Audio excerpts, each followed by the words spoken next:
তার জন্য চেষ্টাও করব, দোয়াও করব। সেই সাথে আরেকটা কাজ আমাদের করতে হবে, তা হলো আমাদের চাহিদাগুলোকে সীমিত করার চেষ্টা করতে হবে, চাওয়াগুলোকে সংক্ষেপ করার চেষ্টা করতে হবে।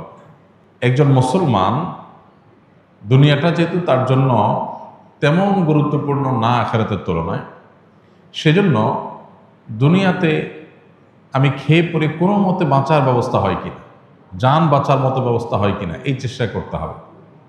আমাদের নবী করিম সাল্লাল্লাহু সাল্লামের বাসায়, তার ঘরে মাসকে মাস অতিবাহিত হয়েছে, শুধু শুকনা খেজুর আছে, কিচ্ছু নাই, চাল ডাল গোশ কিচ্ছু নেই, মাসকে মাস।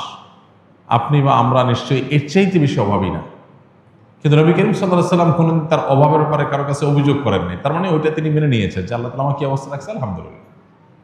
তরকারি নেই, লবণ দিয়ে ভাত খাবো, কাঁচামরিচ দিয়ে খাবো, ভাত দুই বেলা নাই, একবেলা আছে, একবেলা খাবো, ভাত দুই বেলা সবর করবো।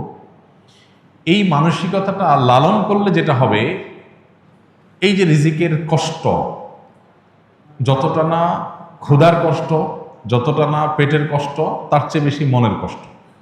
যেমন নাই, মানসিকভাবে আমি ডিপ্রেসড হয়ে যাচ্ছি, অনেকের আছে আমার নাই, পেরেশান হচ্ছি, দুশ্চিন্তাগ্রস্ত হচ্ছি।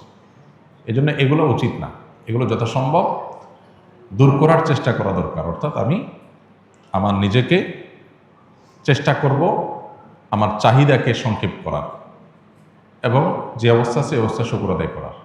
সেই সাথে আপনি চেষ্টা করবেন, সাধনা করবেন, মেহনত করবেন এবং সিরিয়াসলি কাজ করবেন। আমাদের অনেক ভাই আছে যাদের রিজিকের কষ্টে তারা ভোগেন, কিন্তু রিজিকের কষ্টটা হয় মূলত বেশিরভাগ মানুষেরই সিরিয়াসনেসের ঘাটতি আছে, অথবা কোনো কাজকে ছোট মনে করেন, তিনি সব কাজ করতে চান না। মন মানসিকতা যদি এভাবে করেন যে আমি যে কোনো হালাল উপার্জনের মাধ্যম পাই সেটা আমি করবো ইনশাআল্লাহ। এক জায়গায় একটা কাজ করছি, সব বেটে বলে হচ্ছে না, সব মন মতে হচ্ছে না, এটাই দুনিয়া, এটা জান্নাত না, এখানে সব মন মতে হবে না। আপনি মনে করছেন অন্য অনেকে কাজ করছে, তারা কত শান্তিতে আছে। আপনি যাদেরকে শান্তিতে আছে মনে করছেন, হয়তোবা তারা অনেকে অনেক অশান্তিতে আছে, আপনি জানেন না।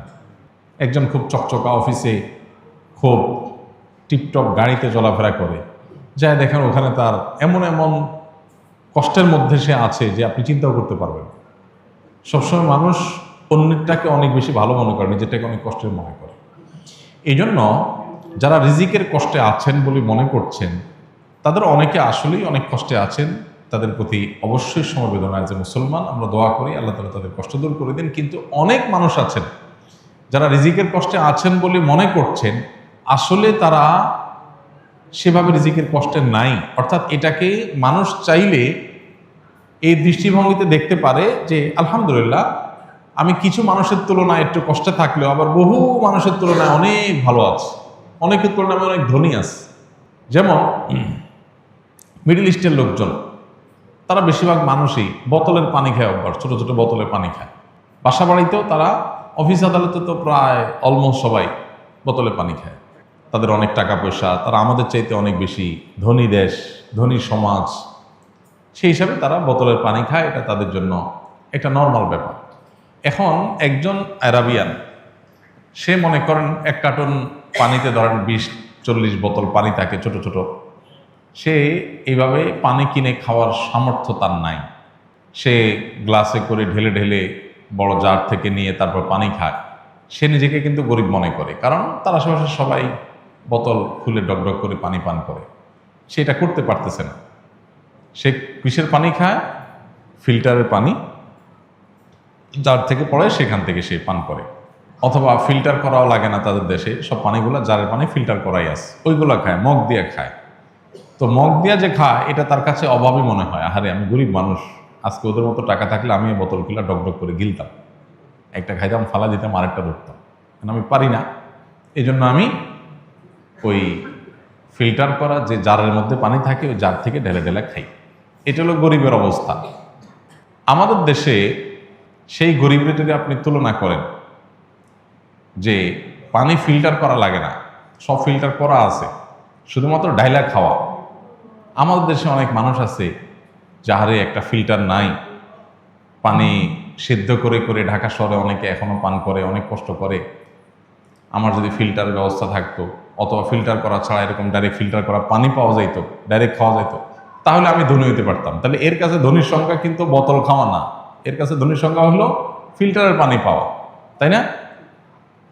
আবার আমরা যেরকম সুন্দর পানি পাই, আফ্রিকার অনেক দেশের অনেক অঞ্চলে মানুষ আছে, তারা যদি জিজ্ঞাসা করেন যে তুমি কেমন আছো ভাই, তো বলবে যে হায় হায়, একটু স্বচ্ছ পরিষ্কার পানি নাই, এই ময়লা শয়লা যা যখন পাই তাই খাইতে হয়, একটু পরিষ্কার পানি পাইতাম, ফিল্টার না হোক একটু পরিষ্কার পানি পাইতাম।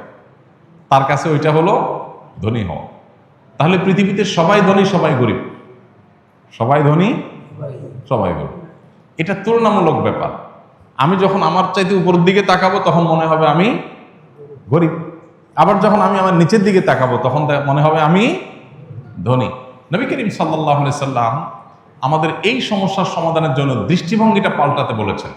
অর্থাৎ তিনি বলেছেন যে তোমরা দুনিয়ার ক্ষেত্রে তোমাদের চাইতে যারা উপরে আছে তাদের দিকে না চেয়ে যারা তোমাদের চাইতে নিচে আছে, কষ্টে আছে, তাদের দিকে তাকাও। তাদের দিকে তাকালে তোমার কাছে মনে হবে আলহামদুলিল্লাহ আমি তো অনেক ধনী, আমি তো ময়লা পানি খাওয়া লাগে না, আমি তো আলহামদুলিল্লাহ স্বচ্ছ পানি পাই, একটু ফিল্টার করে খাইতে পারি। তো এই দৃষ্টিভঙ্গিটা আমাদের দুনিয়ার ক্ষেত্রে লালন করতে হবে। দিনের ক্ষেত্রে, আমলের ক্ষেত্রে হলো উল্টা। সেক্ষেত্রে হলো আমি আমার চাইতে যারা উপরে আছে তাদের দিকে তাকাবো, তখন মনে হবে আমি আর কি এমন আমল করলাম, আমি আর কি এমন ভালো কাজ করলাম। আল্লাহ তাআলা আমাদের এই দৃষ্টিভঙ্গিকে পরিবর্তন করার তৌফিক দান করুন।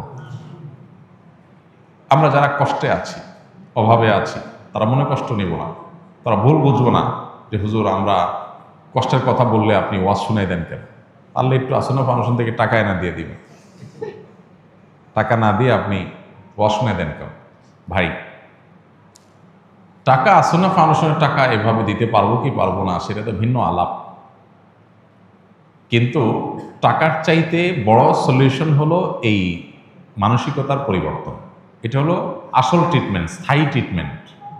টাকা আজকে দিলাম আপনাকে আমি বা অন্য কেউ দিল, আপনার সমাধান হলো, সমাধান আবার সমস্যা আসবে, আবার সমস্যা হবে। মানসিকতা যদি পরিবর্তন করে নেন দেখবেন যে আপনার ট্রিটমেন্ট নিজেরটা নিজে করতে পারবে। বেশিরভাগ ক্ষেত্রেই মানসিকতা পরিবর্তন করে আমাদের অভাবে আসি যে এই মানসিকতাই দূর করা সম্ভব। আমি অভাবে নাই, আমি অভাবে নাই আলহামদুলিল্লাহ, বহু মানুষের তুলনায় আমি ভালো আছি আল্লাহ শুকর। তাহলে আপনার মানসিকভাবে যে কষ্টটা এটাই দূর হয়ে যাবে। বাকি কষ্ট যেটা আছে সেটা দূরের জন্য সিরিয়াসনেস, আল্লাহর কাছে দোয়া, সঠিকভাবে চেষ্টা করা, বুঝে শুনে পা ফেলা, বুদ্ধিমান অভিজ্ঞতার সাথে পরামর্শ করে করে ইনিশিয়েটিভগুলো নেওয়া, ইনশাআল্লাহ এগুলোর মাধ্যমে বেশিরভাগ দারিদ্র্যের মোকাবেলা করা সম্ভব ইনশাআল্লাহ। আমরা দোয়া করি আমাদের এই ভাইয়ের জন্য, ভাই ওসমান গনির জন্য, আল্লাহ তাআলা তাকে হালাল রিজিকের, বরকতময় রিজিকের ব্যবস্থা করে দিন। আর অনেক ভাই অনেক কষ্টে আছেন রিজিকের, আল্লাহ তাআলা সবার জন্য ব্যবস্থা করে দিন।